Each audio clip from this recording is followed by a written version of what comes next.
So we'll go ahead and get started. Hello, everybody. I'm Dan O'Connor, as you might guess. I'm the head of the Pharma Certified group here at a company called Next Level Solutions. Some of you, I know I've seen at conferences, maybe we've chatted, or maybe you've seen me there kind of blabbing with a panel. I'm actually joined today by two colleagues who are in industry, and they'll introduce themselves in just a minute. This session actually is sort of a revised, enhanced session of one that we've done at PCC down in, I want to say DC, but it was Virginia. So we've tried to add more value, more examples, shift things up a little bit, and hope that you really enjoy it and walk away with some solid, practical examples that you can use in your workplace. Title of this, as you know, is Reduce Compliance Risk Using a Continuous Learning Approach. And what we're going to talk about today is how you not just throw a bunch of training out there, but how you selectively and in a very targeted way use training to help reduce risk in the most important areas in your company. So before we go any further, Dhara, would you like to go ahead and introduce yourself? Yeah, sure. Hi, everyone. My name is Dhara Moro. I'm an Associate Director of Compliance Operations at Sage Therapeutics. I've been at Sage for a few years, since 2018, and I have several areas of responsibility within our compliance team, but one of them is compliance training. I'm glad to be here today.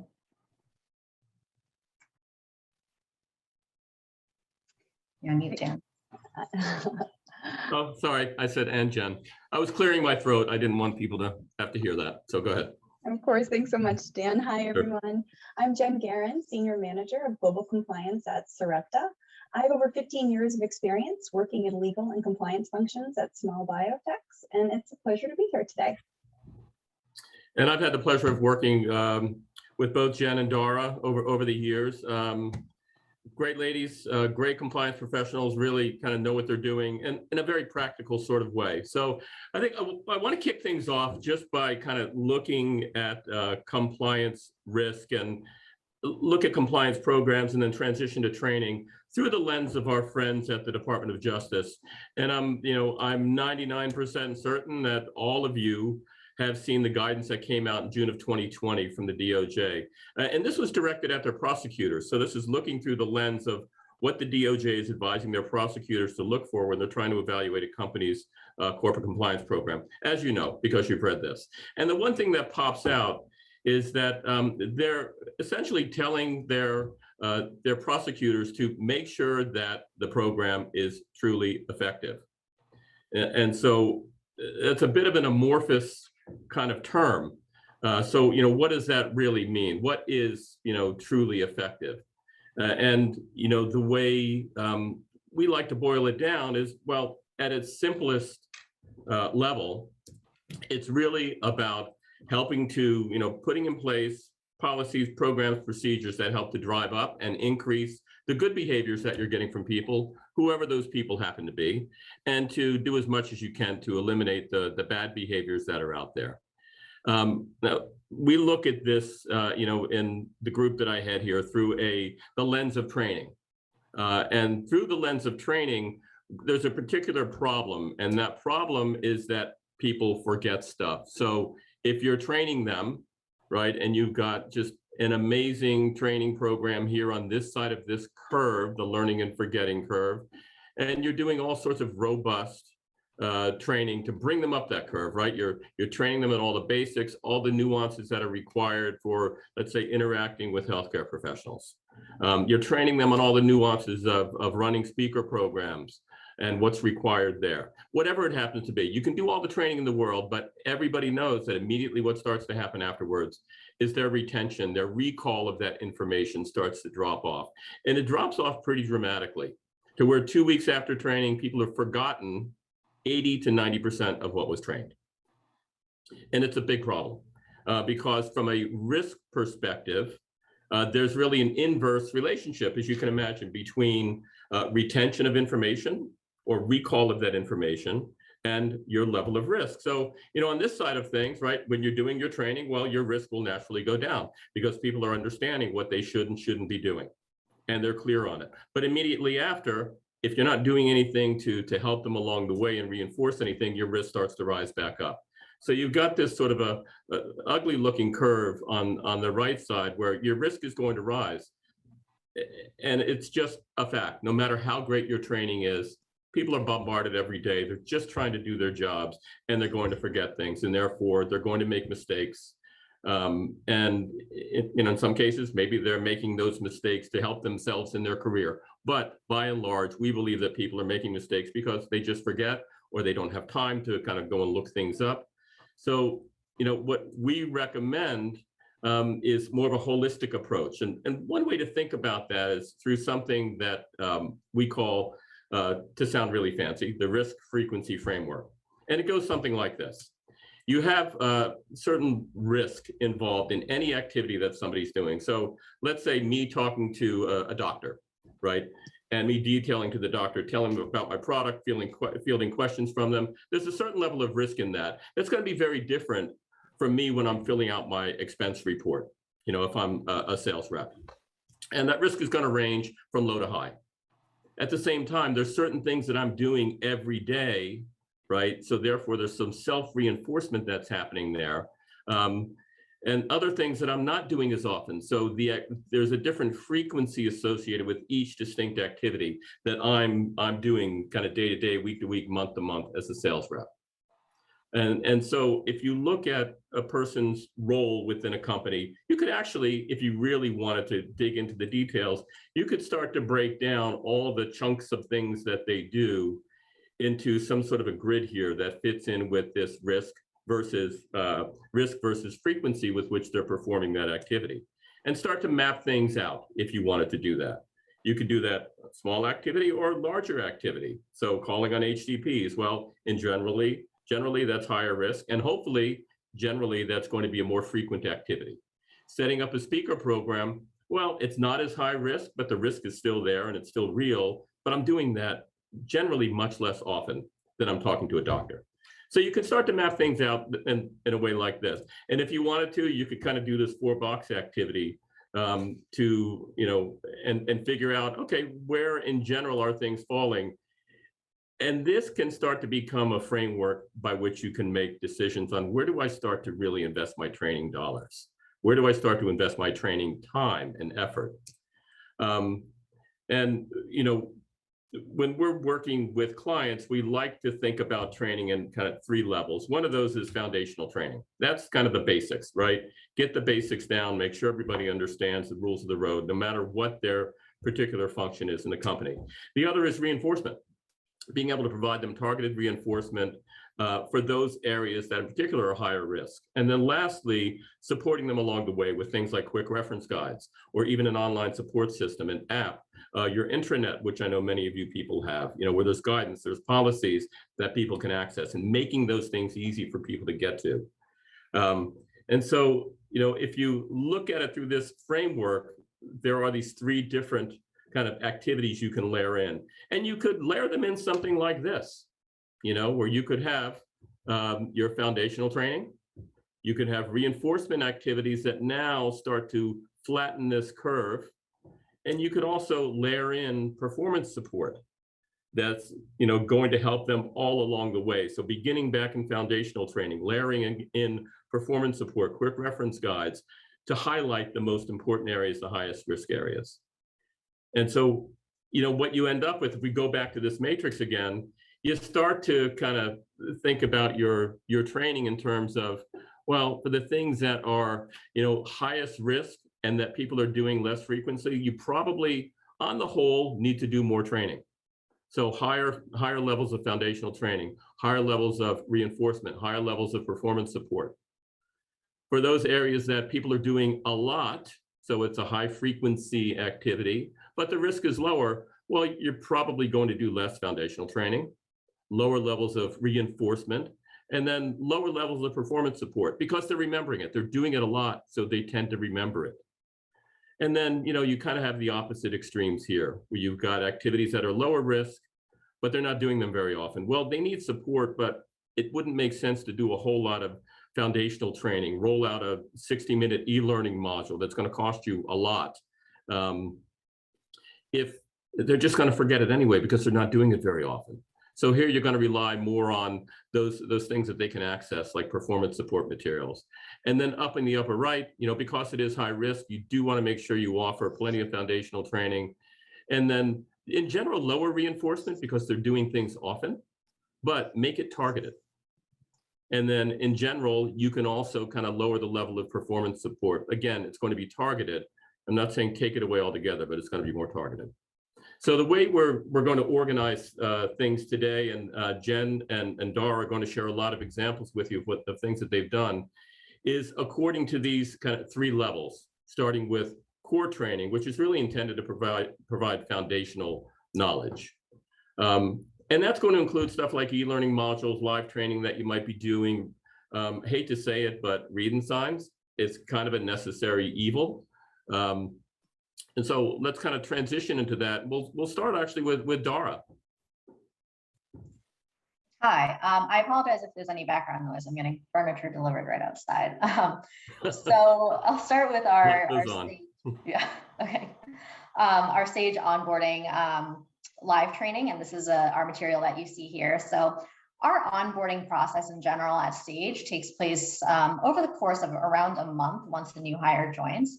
But we like to ensure that very early in their Sage journey, they are introduced to the compliance team in actually several different ways. So this is, with your read into test documents, you have e-modules, and then we have our live compliance training. So this live training introduces everyone, so employees and vendors, consultants, to a compliance officer who will deliver it. And then it also gives them a general taste of our training style. So you see this right here, and as we go through this presentation, you'll start noticing this type of branding or theme, which is what we stick with. It's like a graphic novel theme. So a lot of our training is done using this type of art, so people become familiar with our compliance brand. We tie in a lot of our compliance training to our company's core values, which you can kind of see on this screen here, as we consider ourselves owners of these values, and we don't operate in a silo separate from it. The training, it is technically a PowerPoint. Actually, I do tend to be against PowerPoint trainings, but this I like to think is special. It's very fun. It's colorful. It hits on really important topics, I think, in a very interesting way. It's not just your header and your bullets, and it is an interactive training. On the bottom right, you can see that we have some questions that we ask, and it does engage a lot of the audience. It tends to be, we say a statement and people will just say out loud whether, yes, it's a conflict, no, it's a conflict, and it produces a lot of questions at the end as well.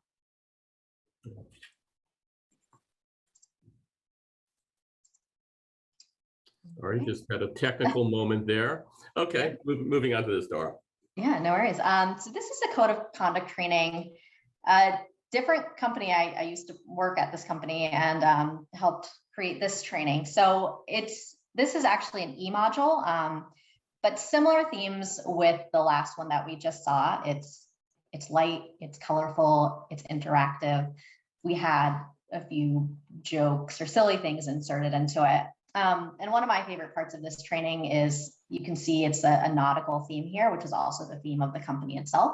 So it really helped our department integrate with the company branding and messaging, which I think is really important, and working in general with your counterparts at the company. So this one, it was equal effort from the compliance team and also corporate comms, because they're experts at this, just to ensure that we get that consistency and we get that buy-in. So this is specifically a code of conduct training based on our code of conduct document. Yeah. So we'll swing it over to Jen to kind of talk about this in 2 parts. So take it away. Thanks, Dan. So this original screen that we're looking at here shows Sarepta's original code of conduct training. And we rolled this e-module training out back in 2018 when we were first developing our compliance program. And this training is great. It captures everything it needs to. It delivers the key points of our code. It captures our branding. It's very clear, concise, it's digestible, and there's knowledge checks baked in along the way. And it's great. But 4 years later, our company is in a different place and our program is more mature. So we're currently working on a refresh of our core training here to reflect where we are now as an organization. Thanks, Jen. So here, in consideration of where we are as an organization now, and in being cognizant of the many other trainings the business needs to complete, whether it's the GXP trainings, IT, HR, we decided to break our code training out into 5 modules by segment. And each module is going to be about 5 to 7 minutes long. And they are clean, digestible, but most of all, short, right? Just bearing in mind when you're thinking about the retention, right? We want to make sure that we are delivering content that is going to be absorbed easily and hopefully retained. Yeah. And I mean, you can see this is less than 5 minutes to just kind of set them up for the code training.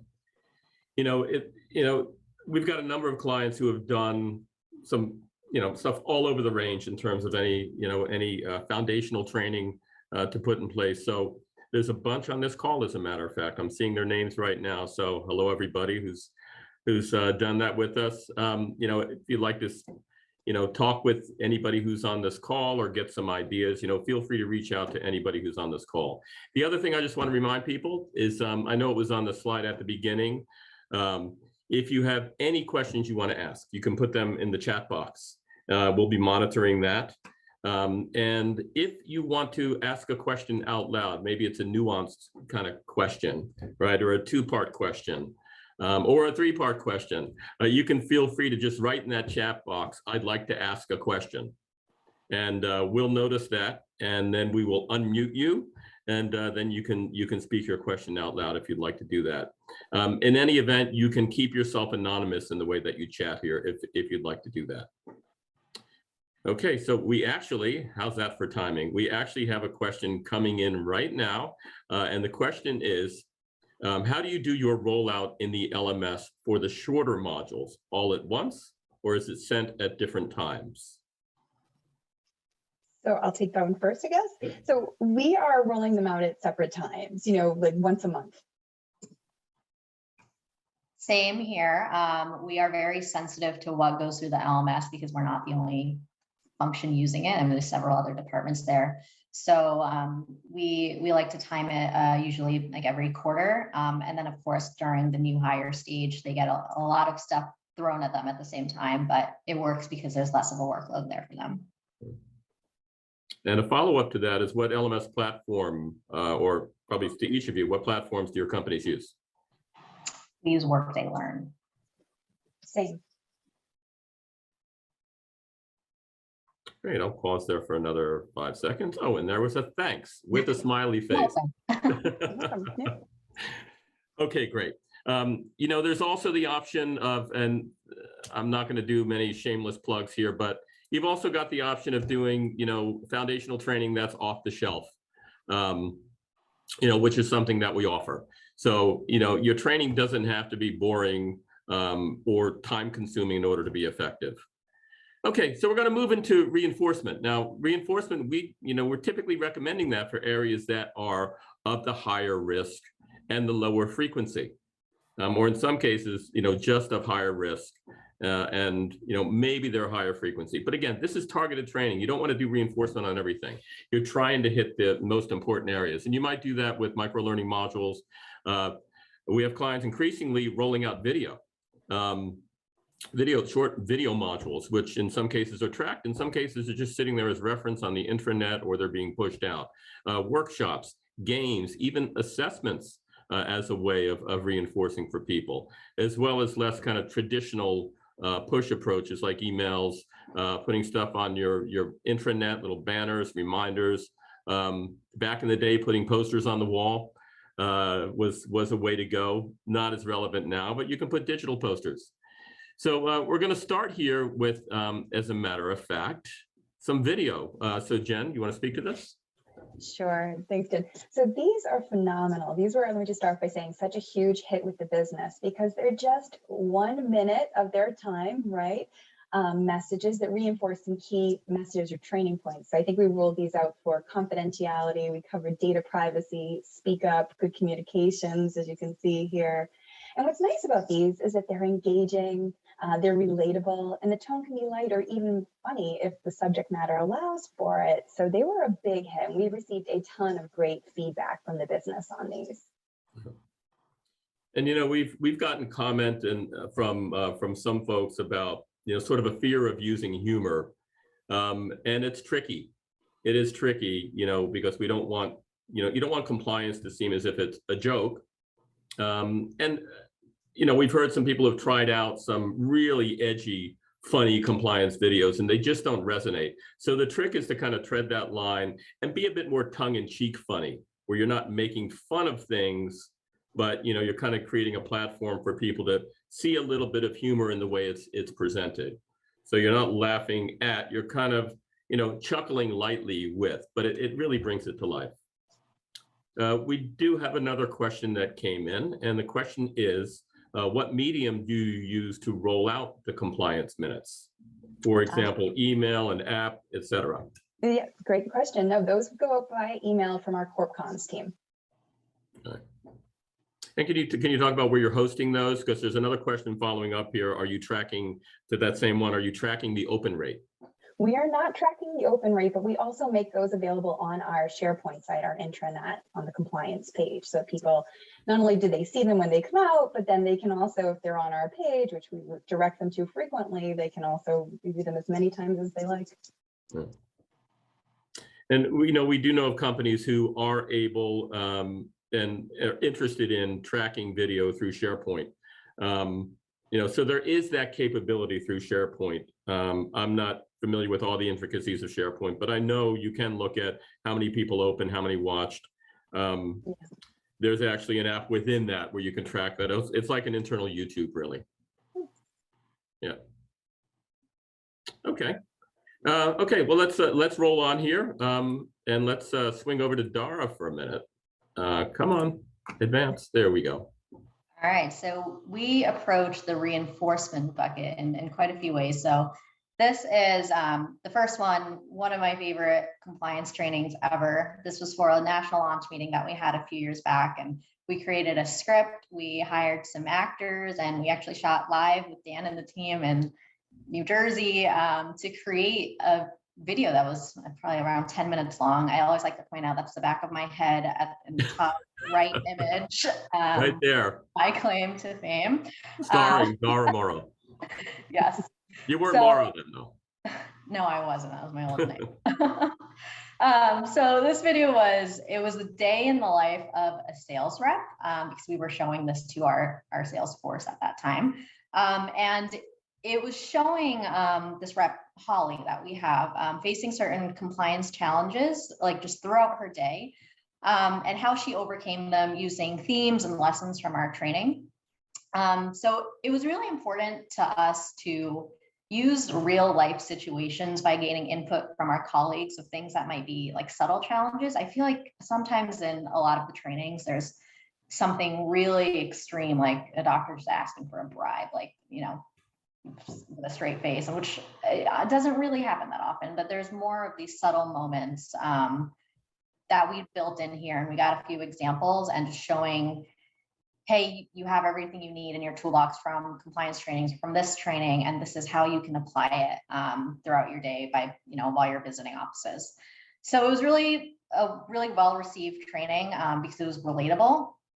We did hire actors, but we also had, several cameo appearances, actually, not just from me, but from a lot of our team. Going from Dan's point about the jokes, we had, I don't know if it'd be jokes, but like Easter eggs almost, of things that are very specific to Sage kind of hidden in there. And people were just really paying attention to the screen, like trying to find those subtle things, which makes me think that they were really paying attention. Yeah, it was really well received. It was a lot of fun. Well, we do have another question here. The question is related to this. Did you leverage the hashtag do right after this launched? Was that part of a broader campaign? So do right is our compliance hashtag. We've had it ever since the creation of our compliance department. So every single thing that we release has do right somewhere on there. Our policies, our PowerPoints, our trainings. So I would say it's part of a large campaign, I guess, but we've used it well before this video. And this, I guess, was a nice way to tie it in. Okay, just pause there, see if there are any other questions. Okay, rolling right along.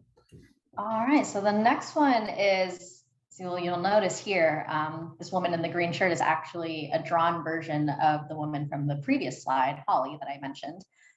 So this is a graphic novel microlearning. So it's an e-module. It was also done using the graphic novel theme, of course, and it ties in lessons both from our code of conduct and other policies and process documents that we have. So we have several instances of these e-modules. We have an annual one. Some apply to the entire company, others that apply to maybe a more tailored crowd like field team members or sales. So we print and distribute these like a real graphic novel, like collectibles almost. And then we also have a version that's available online. Actually, I have, oops, that's a receipt. This one right here.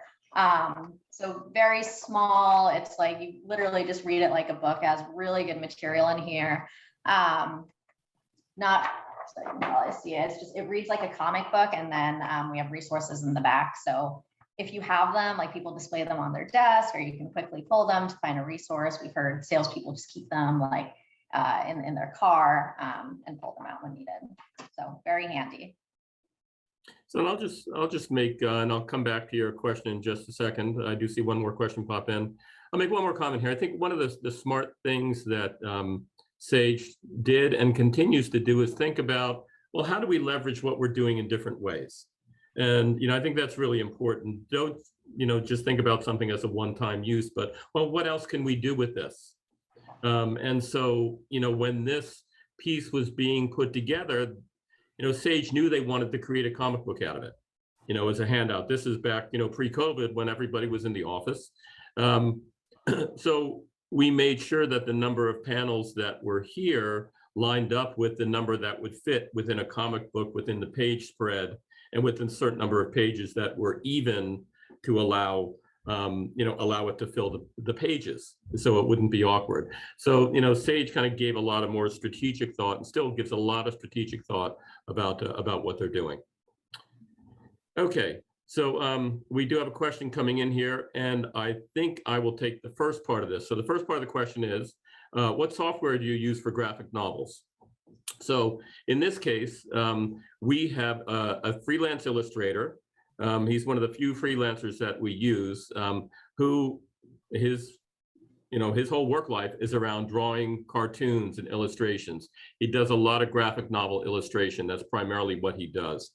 So we partner with him along with our instructional design team and with Sage to kind of lay out what the story is. And then, he builds out the graphics, and then between Sage and us, then we kind of give feedback on kind of placement and what the dialogue should be, and feedback on the way they look and feel.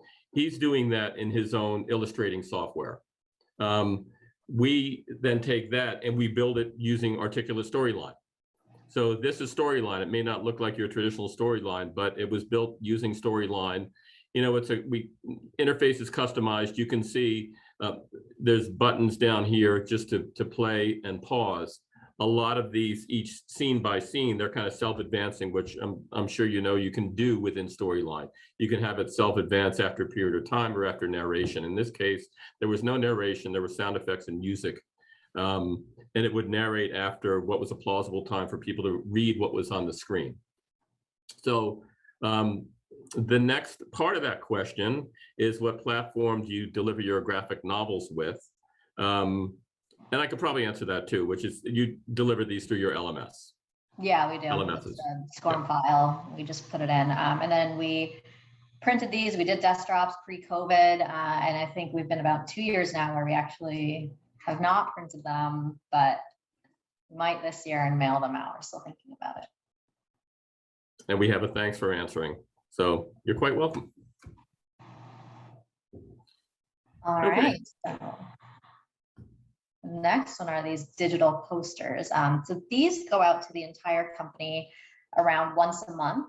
And how we deliver them is usually there's a different topic. So we use our monitoring efforts and just like events that happen throughout the year to help us see, what are the main training points that we should be hitting on. Like if we're seeing instances of people not reporting conflicts of interest, or meal violations. And those could be the trends that we pick up on and say, this is what we're going to send in the monthly messaging. Sometimes the I guess lesson that we send out might connect to a certain function. Like if it's about data privacy, we'll have our head of data privacy send out the email with the image, or we'll just try to find a functional leader who can do it on our behalf. So it's not always compliance sending it out. It's different faces from around the company.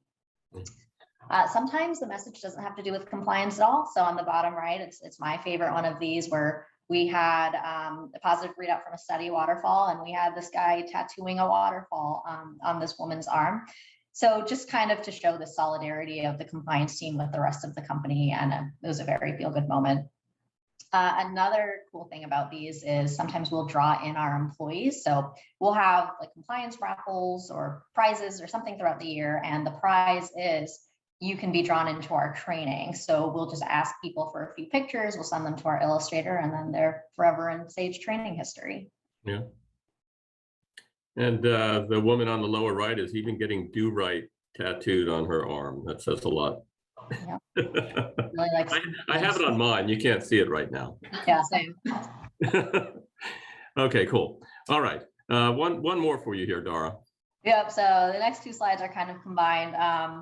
This is actually something we are debuting next week, so I don't really have any feedback on how it's going to go. But we have a big internal meeting happening next week for everyone in the company, and we have the ability, or departments do, to have their own booth. Think of the sponsorships booth at a conference, for example. So it's going to be like that. So we, in a way to drive people to our booth and to engage with us, talk to us, we partnered with Dan to get this Jeopardy game up and running with a few compliance questions. It's very easy. You can scan it on with a QR code, just play it on your phone. It literally takes like a minute or two to complete. The questions are quick and straightforward. And then we have a leaderboard set up. So then whoever gets the highest score, or however we decide to do it, they can then win a prize. So very easy to use and very quick for people to just stop by. And I'll just make a note. This is actually, I'll go back one. For those of you out there who say, look, I'd like that, just want to do it myself, you could actually license a platform called the Training Arcade. They're not part of us. It's a platform that we use. So if you wanted to go out there and just start building games, not just Jeopardy, but some others that you can roll out either through their cloud, so you can have people click on a link, or the games can also be packaged up as SCORM with basically a single click. You do some settings, single click, and you could have a SCORM object for your LMS. I encourage you to go out there and take a look at it. We do help some clients with the content and building things out, but it's certainly something that you could do yourself if you wanted to. And this is going along with our booth. So along with our Jeopardy game, the booth itself, we're going to have physically a giant booth with this image on it. I don't have a picture of it because we haven't done it yet. It's next week. So yeah, think of what you see at conferences when companies have the big backdrop. So just another thing to help differentiate us, to attract a crowd, make a statement. And we plan to use this at other internal meetings going forward. So usually at national sales meetings, I've seen at least compliance and legal will have their own table. So this is something that we can use in multiple areas to help continue our brand. Okay, I'll pause there for a second, see if there's any questions coming in. All right, feel free to weigh in, everybody. And then finally, we'll talk about performance support. Now, these are your just-in-time resources that are every bit or even more important than foundational training, giving people what they need in the moment, accessible when they need it. Things like infographics, quick reference guides, something like an interactive PDF, which is pretty easily created, screen recordings, video, as well as your homepage on the intranet. So Jen, we'll swing it over to you. Thanks. Yeah. So again, these materials are such a huge resource to the business. It's important that they're accessible and that folks know where to find them, of course, right? So we make sure that on our compliance page here of our intranet, we've got copies of our code of conduct, any policies, any job aids like activity checklists or country level guidance documents. And of course, all reinforcement training materials are captured here in one centralized place, and they're accessible at any time. Which I trained to where folks can find these documents, right? I never want to send somebody a document necessarily when I can point them to this excellent resource page for folks to, get familiar with and look around and see what materials are available to them that they might not have otherwise been aware that they even needed, right? So it's great to have everything in one centralized place. Yeah. And of course, we also keep available some copies of our quick reference guides, which are great. These are one pages that are another opportunity to deliver those key messages in a concise and easily digestible way. We keep 2 available for the business at this point. We have a reminder for the field employees, and then we have an HCP engagement quick reference guide available as well. And we've got also an example here from Sage, if you want to talk to this, Dhara. Yeah, so this is our code of conduct. It's actually a draft version right now. So it's an interactive code, which means you'll see, I guess in this first image right here on the right, we have like all the sub principles of a code, and the PDF allows you to click on each one and then just go directly to the page. So that's the interactive portion of it. You can see we do continue a graphic novel theme here. However, it's a little bit more subtle because we want to think about different audiences that a code of conduct could reach. It's not an internal document. It is public. So we definitely want to be sensitive about that. The good thing about codes is that they're all public. So it's a good idea if you're in the middle of writing a code or you want to rethink your design, just search a few of your neighbor companies or anyone else in the industry and see what they have available. I mean, that's exactly what we did when developing them, and you can get some good ideas from there. Yeah, and this is really just menu-wise a great example of an interactive code that's easy to navigate, right? You click through to a principle, put people first. I want to look at harassment, discrimination, goes to that page. So you've got kind of a 2-level menu that was that Sage uses here to help people to easily access what they need. Of course, if they want to click through, they can do that down here, and they can print it as well. So there's a lot of flexibility there. Okay, so there's a question coming through what software it's on. This was actually developed in a software called Adobe InDesign, which is widely available desktop software from Adobe. And then its output, all the links and everything are put in, within InDesign, and then it's output into a PDF form. That can be printed or it can just be looked at online. You're welcome. So we really, when we talked about this, we wanted to keep this short. Our aim was to keep this to about 45 minutes. And it looks like to this point, we've been able to do that. I'll pause here, and what I'd like to do first is just thank Dhara and Jen very much for sharing with us the examples of the great work that you're doing, being as open as you could with people about the kind of things that you're doing. I know Dhara and Jen would be happy to talk with you and share, brainstorm, answer any other questions that you might have that haven't occurred to you while you're on this webinar, or that you just didn't want to share while you're here and you'd like to more talk to them directly. So feel free. I'm going to leave this contact information up here so that you can reach out to them. So again, Dhara, Jen, thank you so much for being here and for your commitment to spending the time.